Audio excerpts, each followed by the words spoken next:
बनाना start कर दो। जैसे जैसे आप यहां पर क्वेश्चन पढ़ते हो वैसे वैसे फिगर बनाना स्टार्ट कर दो।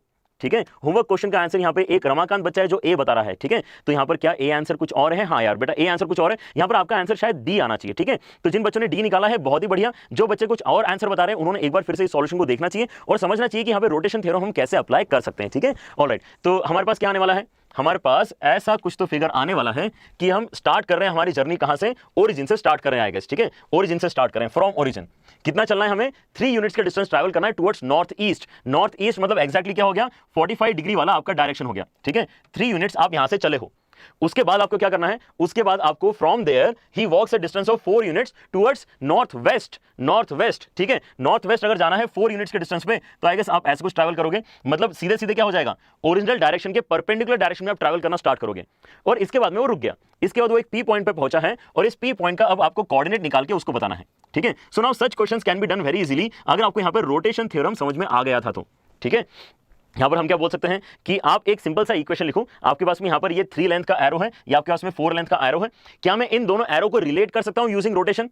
बिल्कुल इसको रिलेट कर सकता हूं मैं। ठीक है, तो यहां पर कुछ एक्स्ट्रा नाम दे दिया जाए। इसको ओ नाम दे देता हूं, इसको मैं क्यू नाम दे देता हूं। तो मैं ये बोल रहा हूं यहां पे बच्चों ध्यान से सुनो कि अगर मैं यहां पे क्यूपी वेक्टर को रोटेट करूं 90 डिग्री से, अगर मैं मेरे क्यूपी वेक्टर को रोटेट करूं 90 डिग्री से, 90 डिग्री से रोटेट करना है मतलब क्या करना है? आपको e की पावर i π/2 मल्टीप्लाई करना है। अगर आप ये काम करते हो, आप अगर 90 डिग्री से इसको रोटेट करते हो तो आपके पास में यहां पर क्या बनना चाहिए? आपके पास में QO वेक्टर बनना चाहिए। आपके पास में QO वेक्टर बनना चाहिए। लेकिन क्या यहां पे एक्जैक्टली सेम वेक्टर बनेगा? नहीं, 90 डिग्री से आपका डायरेक्शन तो सेम हो जाएगा, लेकिन यहां पे क्योंकि पहले वाले का मैग्नीट्यूड कुछ और है, दूसरे वाले का मैग्नीट्यूड कुछ और है, तो यहां पे डिवाइड करना पड़ेगा मुझे इंडिविजुअल मैग्नीट्यूड से। मतलब यहां पर मैं क्वेश्चन में क्या रिलेट कर रहा हूं? मैं रिलेट कर रहा हूं यहां पे यूनिट वेक्टर्स को। ठीक है, तो QP वेक्टर का मैग्नीट्यूड कितना है? QP वेक्टर का मैग्नीट्यूड 4 है, तो यहां 4 से डिवाइड किया जाए। और QO वेक्टर का मैग्नीट्यूड कितना है? 3 है, तो यहां पे 3 से डिवाइड किया जाए। अब ये इक्वेशन बिल्कुल सही है। ठीक है, अब यहां पर हमें जो वेक्टर्स हैं उनको एक बार अच्छे से कॉम्प्लेक्स नंबर्स के फॉर्मेट में लिखना स्टार्ट करना है। तो यहां पे सोच के बताओ कि पहले तो क्यू वेक्टर का जो यहां पे पोजीशन वेक्टर है वो कितना होना चाहिए? यहां पर हम जा रहे हैं 45 डिग्री के डायरेक्शन में और कितना दूर है वो पॉइंट? 3 यूनिट के डिस्टेंस में। मतलब OQ जो वेक्टर होना चाहिए उसका मैग्नीट्यूड है 3 और उसका आर्ग्यूमेंट है π/4, क्योंकि वो एग्जैक्टली बीच में जा रहा है। ठीक है, तो ये कितना एंगल हो जाएगा? π/4 आपका एंगल हो जाएगा। ठीक है, तो इसका मतलब ये जो मेरे पास वैल्यू है ये कितनी आनी चाहिए? 3 तो इसका मैग्नीट्यूड है इंटू e की पावर i π/4। ये मेरा आर्ग्यूमेंट की वजह से ऐसा एक्सप्रेशन बन रहा है। तो मेरे पास q का वैल्यू अच्छे से लिखा हुआ है। ठीक है, so let us try to actually include everything in the given equation now. एक एक करके वैल्यू डालना स्टार्ट करते हैं। हमारे पास सबसे पहला QO वेक्टर में ध्यान देना कि Q से लेके O तक जा रहे हैं हम, तो यहां पे फाइनल माइनस इनिशियल करेंगे तो कितना हो जाएगा? 0 - 3 इंटू e की पावर i π/4 हो जाएगा। ठीक है, इसको डिवाइड किससे करना है? इसको 3 से डिवाइड करना है।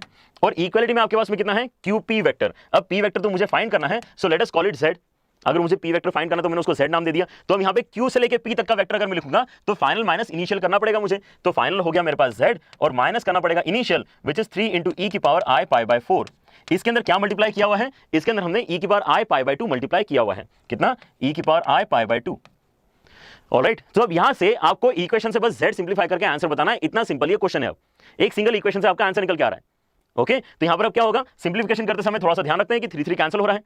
और अगर मैं यहां पे e की पावर i π/2 से डिवाइड कर दूंगा तो यहां पे ऑलरेडी e की पावर i π/4 था, e की पावर i π/2 से डिवाइड करूंगा तो कितना हो जाएगा? e की पावर -i π/4 हो जाएगा। ये नॉर्मल हम क्या कर रहे हैं? डिवीजन वाली एक्सपोनेंट की प्रॉपर्टी यूज कर रहे हैं। तो आपके पास में अब लेफ्ट साइड में बचा हुआ कितना है बच्चों? माइनस क्योंकि ये वाला उठाया मैंने, -e की पावर -i π/4 लेफ्ट साइड में बचा हुआ है। राइट साइड में है आपके पास में z - 3 इंटू e की पावर i π/4।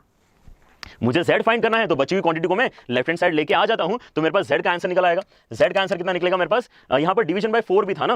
ओके, तो यहां पर अगर डिवीजन बाय 4 भी था देन इन दैट केस इसको क्रॉस मल्टीप्लाई करेंगे तो यहां पे 4 भी आना चाहिए।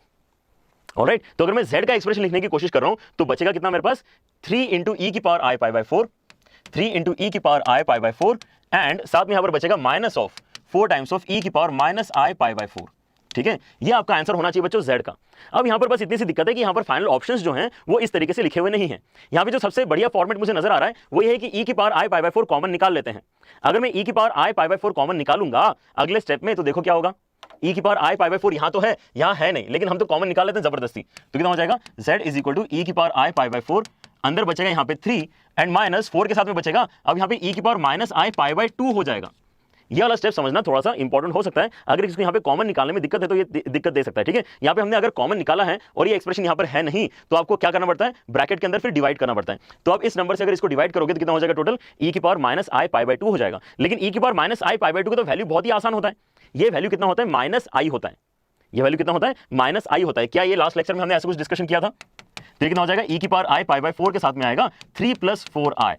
कितना आ रहा है, 3 + 4i, इस तरह से निकल के आ रहा है। nth रूट ऑफ यूनिटी कब होगा? श्रेय, आज हम कौन यहाँ पे डिस्कस करने वाले सारे के सारे ज्योमेट्री के जो अंडरस्टैंडिंग